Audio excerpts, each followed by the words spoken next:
Coming up on today's show, we're going to have some takeaways and reaction from the Deshaun Watson press conference that finished just, 10, 15 minutes ago when we're filming right now. So I'm going to give you my 5 big takeaways from it. We're going to look at some quotes from the press conference. We're going to have some tweets from some of the reporters that were there. A lot to unpack here, as it's a very sensitive and hard discussion to have. So first takeaway I had was Andrew Berry and Kevin Stefanski kind of had GM/coach talk regarding Watson's past and the ongoing legal situation he has. They never got into specifics. So if you were hoping for Andrew Berry to come out and say, we believe that Deshaun Watson is 100% innocent, you were disappointed. They beat around the bush a little bit. I think they did a good job of answering tough questions that were tossed their way because this is a very big thing happening, right? You don't just trade for someone who's got 22 civil cases against him and not have to field a couple questions based on it.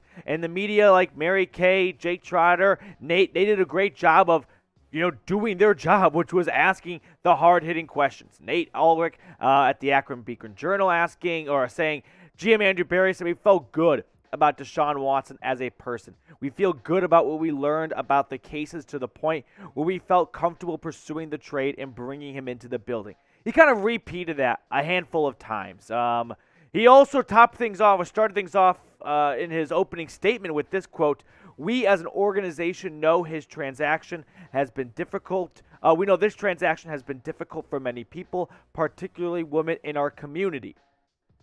And yes, it has been difficult for a lot of Browns fans. And I'm not going to say they're wrong for being frustrated and upset that the team went out and traded for someone who's got, lightly saying, this many skeletons in their closet. So there was a lot of GM coach talk when it came to Andrew Berry. How did this trade go down, and how did you feel comfortable pursuing a player like Deshaun Watson who's got this much legal process going on right now? That's not a simple conversation to have. We'll get to the rest of my takeaways in just a moment, but I want to ask this question. Are you excited to see Deshaun Watson play? They introduced him at the end of the press conference, holding up the jersey, like on the thumbnail here, holding that number 4. So if you are, type his jersey number 4 down below if you're excited to see Deshaun Watson play in 2022 and play for the Cleveland Browns altogether. Next takeaway, Watson is very intent on clearing his name.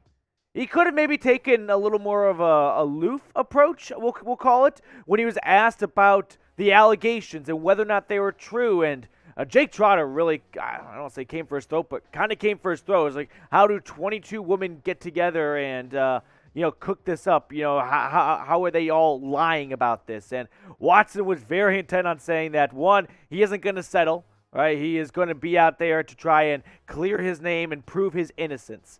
He could have maybe invoked half Fifth Amendment, right, and just saying, I'm here to talk about football. He could have gone a Marshawn Lynch approach of, I'm here so I don't get fined, somewhere in between.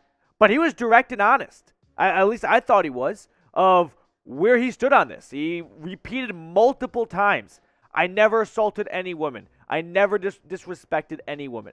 That was kind of his go-to response for a lot of the questions pertaining to how are you going to smooth things over? And that's putting it lightly, right? How are you going to earn the trust of Cleveland and women in the Cleveland and Browns community? And he was, I wouldn't say tiptoeing around it. He was just saying, I never did these things. He was very intent on getting his name cleared and wanting to do that. And he knew that. He said, this will be a stain on my reputation for years to come, but I'm hoping that I can work towards a spot where we can move on from this, but people can learn to see who he is, right? See the person that he is and that the light he wants to be seen in. I'm trying my best here. This is a very difficult conversation to have. Ian Rappaport also maybe doing a good job of summarizing this. In his most direct comments on his legal situation yet, Browns quarterback Deshaun Watson said, I understand the seriousness of the allegations. I've never assaulted a single woman. I've never disrespected any woman. Later he says, I've never done the things people are alleging. So this is what I'm trying to convey, that he was very direct and intent on trying to clear his name and not just going to stand up there and say, I'll talk about football, but I'm not going to talk about any of the legal situation. That's for my lawyers. That's ongoing. I won't speak on that right now. There were some things he couldn't speak on because of it, but he did speak more than I thought he would, to be honest. We'll get to the rest of my takeaways in just a second, but we are really close to 7,000 subscribers. So if you're looking for a spot to get Browns news and rumors like Deshaun Watson press conference takeaways, which I can't guarantee are going to happen all the time, then this is the spot for it. So just over 400 away, 490 if I'm doing, 390. I'm not good at math. That's why I'm a journalist, or not a good journalist, but that's why I do YouTube. So hit that big red button and subscribe. Next takeaway I had, front office was very confident in their investigation. So the press conference opened up with Andrew Berry talking, Kevin Stefanski talking, and then Deshaun Watson talking. And just the tone and the language, we all know Berry's a very smart guy. You don't come from Harvard, from Ivy League, and have peanuts for brains. But he was pretty confident that the Browns and their third-party investigation into Deshaun Watson would result in them not having any sort of, I wouldn't say blowback because there has been a blowback from the fan base, but it wouldn't backfire. Meaning they weren't going to trade for Deshaun Watson, and then 2 weeks later, he'll be indicted on criminal charges, go to court, found guilty, go to jail, never play for the Cleveland Browns. The way Andrew Berry talked about the investigation that the Browns front office and the third parties they incorporated to make sure this was a good investment, because it's a $230 million investment, would not backfire on them. With that in mind, how many games do you think Watson will play in 2022? I don't think you can rule out a suspension, and that's not a hot take right there. But I don't think it's going to be as big as maybe some other people think, if there is one. Right? There's no video. That's always a big thing the NFL uses to suspend people. And he did sit out the whole 2021 season. I wonder if the NFL looks at that and goes, we'll see that as time served. We'll hit you the 4-game suspension to start the season. Hopefully then Jacoby Brissett can go 500 and Watson comes in, takes over a 2-2 team. Fourth takeaway. This is kind of going off the third one. The Browns kind of act like they have some ace up their sleeve. I don't know if anyone else felt this, if you watched the press conference, but the way Andrew Berry sort of spoke about the investigation that they were doing, he just kept hitting on like, we are very confident in the person Deshaun Watson is in our investigation. We believe the third-party investigation we did will show, and I'm not quoting Andrew Berry here, but, that it will reveal who Watson is as a person that we got very comfortable getting to know. That was something that Berry kind of kept hitting on, was the more we got to know Deshaun Watson, the more comfortable we got with trading for a player who's got 22 pending civil lawsuits against him. So I don't know if the Browns, because let's face it, the NFL's a billion-dollar industry. They are going to know more things about the legal process regarding Deshaun Watson than we are going to know.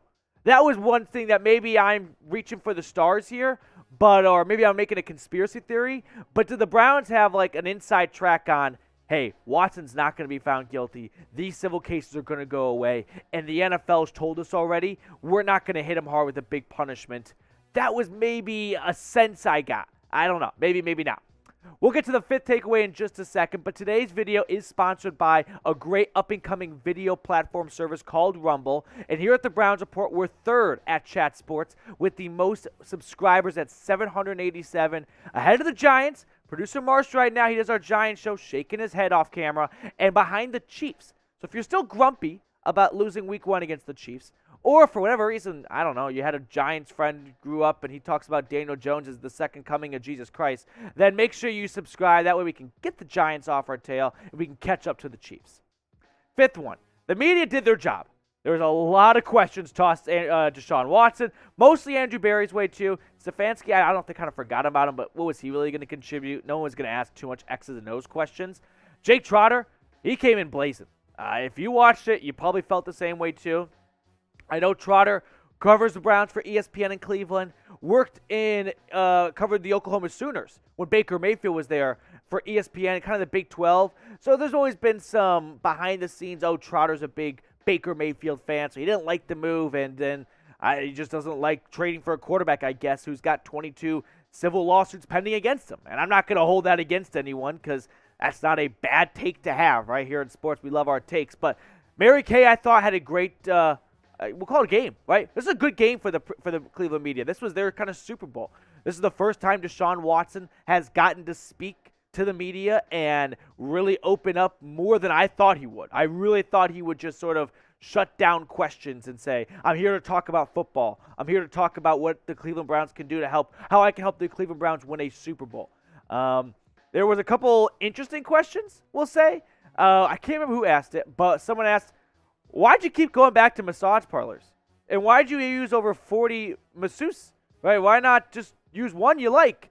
And there were some chuckles that came out of it, but Cameron Justice tweeting out, Deshaun Watson said that social media factors into why he used so many massage therapists, but he can't go into too much detail with legal proceedings still ongoing. So that's what I'm saying, where Watson could have just said nothing, right? He could have said, I'm here to talk about football.